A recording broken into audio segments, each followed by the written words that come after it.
ആദ്യം നമ്മൾ ഈ 2 വിരൽ ഉപയോഗിച്ചിട്ട് കവളത്ത് ടാപ്പ് ചെയ്യാം.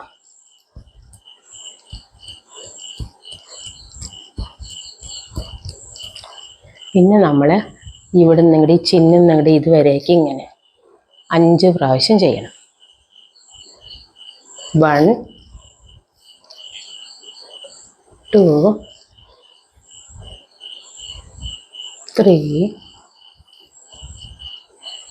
4 5. റിലാക്സ്. ഇനി നമ്മൾ ഇവിടെ നിങ്ങൾ താഴോട്ട് 1 2 3 4 5.